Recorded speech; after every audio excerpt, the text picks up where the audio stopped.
BJP के साथ जो जेजेपी का समझौता था वो एक और समझौता हो गया, भ्रष्टाचार का जो समझौता तोड़ने का भी समझौता हो गया। ये मेरी बात को समझ के अपने दिल में रखना, समझौता तोड़ेंगे बीजेपी के इशारे पे, आपके बीच में आएंगे। कांग्रेस की वोट में कौन ज्यादा सेंध मारेगा, अभय सिंह ज्यादा मारेंगे या दुष्यंत चौटाला ज्यादा मारेंगे, इस बात की बीजेपी के इशारे से, उनके इशारों पर इस तरह की राजनीति हरियाणा में करने का काम करेंगे। चक्रव्यूह रचा जाएगा, प्रदेश में परिवर्तन को रोकने के लिए चक्रव्यूह रचा जाएगा। पिछले बार तो आप भी नादान थे, हम भी नादान हैं, अब आप भी समझ चुके हो, हम भी समझ चुके हैं।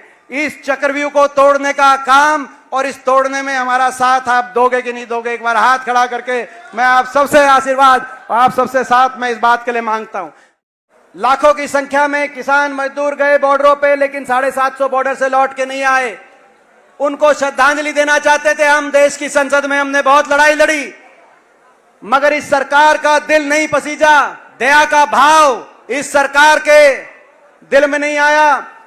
ये कह सकते थे इनकी मांग नहीं मानते, लेकिन कम से कम सहानुभूति हम प्रकट करते हैं। जो लौट के घर नहीं आया, जिसका घर उजड़ गया, मगर संसद में नहीं कर पाए तो क्या है, आज रोक के दिखाएं। मैं भाजपा को चुनौती देता हूं, दिल्ली और चंडीगढ़ की सरकार को चुनौती देता हूं।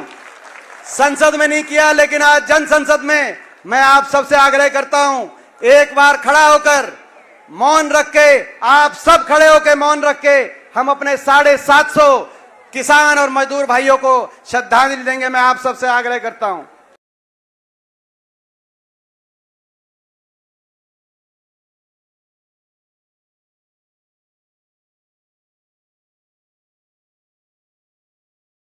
ओम शांति। मैं बधाई आपको देना चाहता हूं, देश के किसान और मजदूर को इस बात के लिए भी मैं बधाई देना चाहता हूं। इस अहंकारी सरकार को अगर झुकाने का काम किया तो आपके उस आंदोलन ने किया। वो देश की संसद है जहां मैं हरियाणा का एकमात्र विपक्ष के सांसद के रूप में, देश की संसद में जब किसान आंदोलन चल रहा था तो अंदर जाके लड़ाई लड़ते थे और पूरी भाजपा अलग अलग ताने कसती थी, मजाक उड़ाती थी। कोई कहता था देशद्रोही, कोई कहता था उपद्रवी, कोई खालिस्तानी, कोई आतंकवादी बताता था। हम न्याय की जब लड़ाई लड़ते थे तो क्या क्या नहीं सुना होगा। बहुत अकेलापन महसूस वहां पे किया मैंने, मगर आज मैं कहना चाहता हूं कि मैं अकेला नहीं हूं, आप सबका आशीर्वाद हमारे साथ है, मैं इनको बताना चाहता हूं।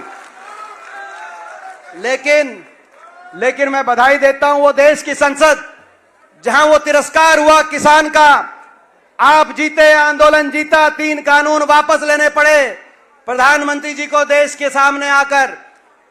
और उसी देश की संसद में जब आंदोलन के जीत के बाद मैं जाता था तो जो भाजपा के सांसद मजाक उड़ाते थे, वही कहते थे कि आपकी जीत हुई, आप ठीक थे और हम गलत थे, और मेरा सीना चौड़ा हो जाता था। वो आपकी संघर्ष की देन थी। ऐसा आंदोलन मैं नमन करता हूं। देश के 75 साल के इतिहास में इससे बड़ा आंदोलन किसी वर्ग को नहीं करना पड़ा।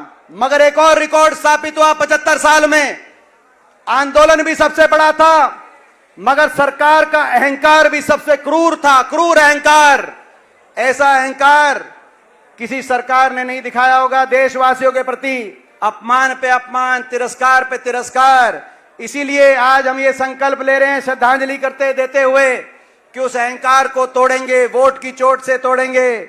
इनके घमंड को हम आने वाले समय में, हरियाणा की धरती, हरियाणा से देश का फैसला होता है। महाभारत से लेकर पानीपत की युद्ध तक हरियाणा देश को दिशा देता है। हरियाणा की इस धरती पर इनका अहंकार, भारतीय जनता पार्टी का अहंकार टूटेगा। आज हम ये संकल्प ले रहे हैं